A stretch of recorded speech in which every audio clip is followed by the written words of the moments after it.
दोस्तों, आज की कहानी है ननद रानी मेरे घर में क्यों आग लगा रही हो। चलो दोस्तों, कहानी को शुरू करते हैं। कविता एक साधारण परिवार से थी। गांव की पढ़ी मतलब हिंदी मीडियम से थी। कविता की शादी जिस परिवार में हुई सब तो ठीक था, लेकिन सासू माँ को अपनी बेटी सुमन की पढ़ाई पर बहुत नाज थी। कविता की शादी अरेंज मैरिज हुई थी तो घर के किसी भी सदस्य के बारे में कुछ भी नहीं पता था, लेकिन कविता का पति अमन ने अपनी छोटी बहन के बारे में बता दिया था। कविता, एक बात सुनो। कविता तुरंत बोली, जी बोलिए, क्या बात है। अमन ने बोला, देखो मेरी बहन सुमन थोड़ी नक्सड़ी है। उसके मुंह कामी लगना, वो कब और किस बात पर गुस्सा हो जाएगी तुम्हें पता भी नहीं चलेगा। कविता ने बोला, ठीक है, मुझे तो डर लग रहा है। अमन ने तुरंत बोला, तुम खुद कभी कुछ मत कहना। उसे जो बोलना है बोले, उससे तुम्हें कोई लेना देना नहीं है। कविता को सुमन से डर लगने लगा। बेचारी कविता डर बस बोली नहीं पाती थी। एक दिन पढ़ाई से संबंधित कोई बात छिड़ गई तो सासू माँ ने बोला, अरे उससे कोई पार पाएगा। अरे मेरी सुमन साइंस में पढ़ी है, एमएससी की है। सुमन और अंकार से सर ऊंचा करके बोलने लगी। तब तक अमन आ गया। अरे सुमन, पता है हम फेल हो गए और तुम पास हो गई थी, लेकिन हिंदी में सबसे ज्यादा नंबर है तो कविता के हाई स्कूल में भी इंटर में भी। इतना सुनते ही सुमन को मानो क्या हो गया। सुमन तोड़ फोड़ करने लगी। अरे आज बीवी का नंबर दिख रहा है, हमने क्लास में टॉप किया था, वो भी साइंस से। कविता भाभी गांव की पढ़ी, वो हिंदी मीडियम। अरे मेरे एक भी सवाल का जवाब दे दे तो जानू हद है। एक इंग्लिश मीडियम और एक हिंदी मीडियम से पढ़ी छात्रा को बराबर कैसे को मान सकता है। सबका अपना अपना क्षेत्र होता है। छोटी होने के नाते माता पिता की दुलारी थी। अगर कविता और अमन शॉपिंग के लिए जाते तो पहले सुमन को तैयार करते थे और फिर जाते थे। सबसे पहले सुमन की शॉपिंग होती थी, फिर घर के बाकी सदस्यों की शॉपिंग होती थी। सबको डर बना रहता था कि कहीं सुमन को बुरा ना लगे। लेकिन जब शादी ढूंढनी शुरू हुई तो पिता ने समझाया कि देखो, ये तुम्हारा मायका है, यहाँ हर कोई तुम्हारे बर्ताव को सहता है, लेकिन क्या ससुराल में इस तरह कोई सह पाएगा। अपनी भाभी कविता को देखो, तुम इतना बोलती हो फिर भी अमन से कहकर तुम्हें हर जगह ले जाती है। अमन नहीं ले जाना चाहता क्योंकि उसे भी अपनी पत्नी के साथ अकेले में समय बिताने का हक है और वो चाहता भी है। क्या तुम भी इस तरह बर्दाश्त कर पाओगी? अब अपने अंदर सुधार लाओ। अब वह वक्त आ गया है कि तुम अपनी माँ और भाभी से कुछ सीखो। हालांकि ये बात भी सुमन को बुरी लगी, लेकिन अपने कमरे में जाकर काफी देर लेटी रही। कमरे से बाहर नहीं निकली तो माँ परेशान थी कि कविता ने कुछ कह दिया होगा। सासू माँ कविता को जाकर खूब खरी खोटी सुनाती हैं और बोलती हैं, तुम्हें मेरी सुमन पसंद नहीं है तो उससे बोलती क्यों हो। अब तो वो कुछ ही दिनों की मेहमान है, पता नहीं कैसे लोग मिलेंगे, कैसे रहेगी। अरे बहू, कुछ दिन तो ढंग से रहने दो, उसकी खुशी तुमसे देखी नहीं जाती।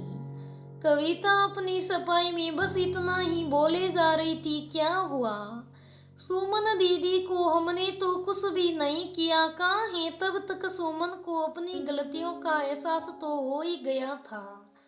अपनी माँ को भाभी कविता को डांटने से रोका और बोली, अरे माँ, तुम भी ना हर बार भाभी को ही दोषी मानती हो मेरी तरह।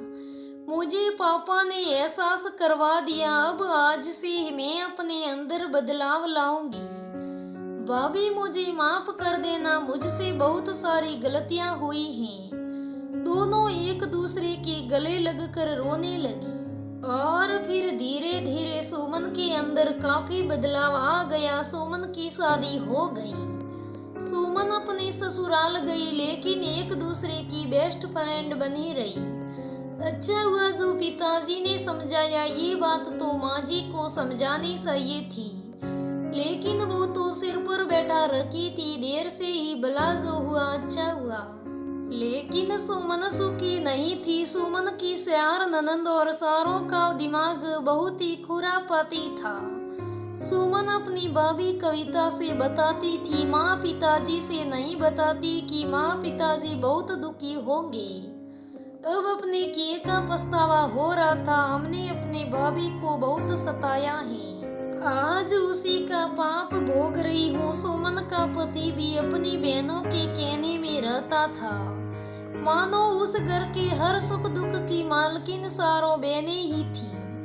सुमन मतलब कुछ भी नहीं। एक दिन सुमन के भाई अमन को कविता ने बताया, इस तरह से सुमन दीदी परेशान रहती है। एक बार आप जीजा जी से बात तो करिए, यहाँ दोनों लोगों को अपने यहाँ अकेले खाने पर बुलाया जाए, तब बात की जाए। अमन गुस्सा हो गया, ये कैसे हो सकता है, उसकी सारों बहनों को भी बुलाना पड़ेगा।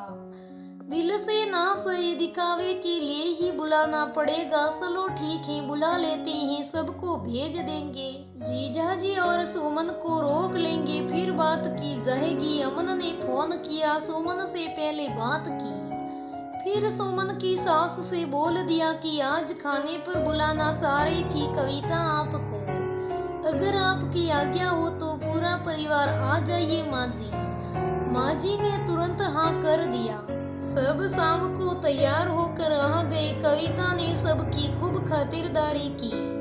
सब लोग खूब खुश हुए। अब जाने की बारी आई तो सासू माँ ने बोला, अरे सुमन सलोगी भी यहाँ यहीं रहने का इरादा है। सुमन कुछ बोली नहीं, हल्की सी मुस्कान लिए खड़ी रही। तब तक अमन ने बोला कि आप लोग जाइए, सुमन और जीजा जी को कल सुबह मैं छोड़ दूंगा। माँ ने तो अच्छा बनने की चक्कर में बोल दिया ठीक है, लेकिन बहनें मानने को तैयार नहीं हुई।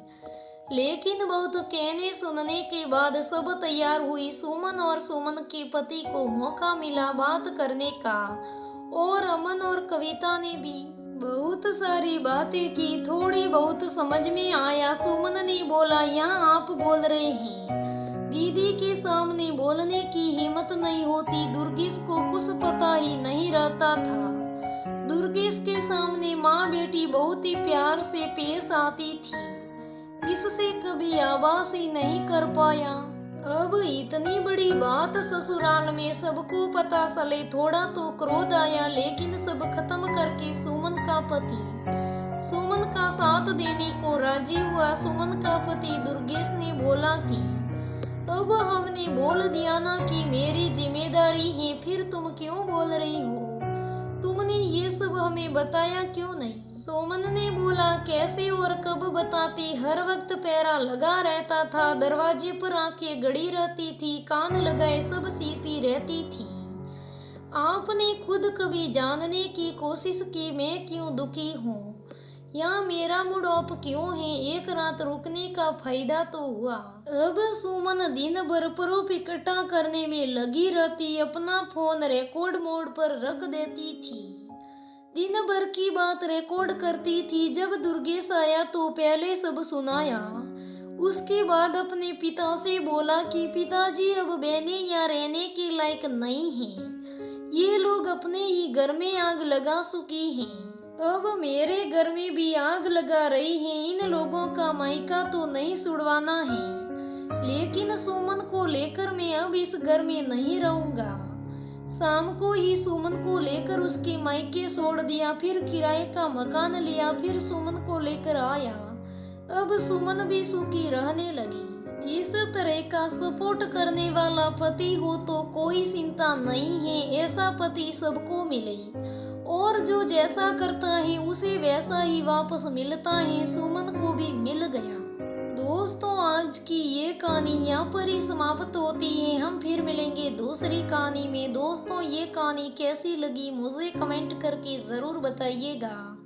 अगर कहानी अच्छी लगे तो लाइक करना, शेयर करना, मेरे चैनल को सब्सक्राइब करना। धन्यवाद दोस्तों, फिर मिलेंगे।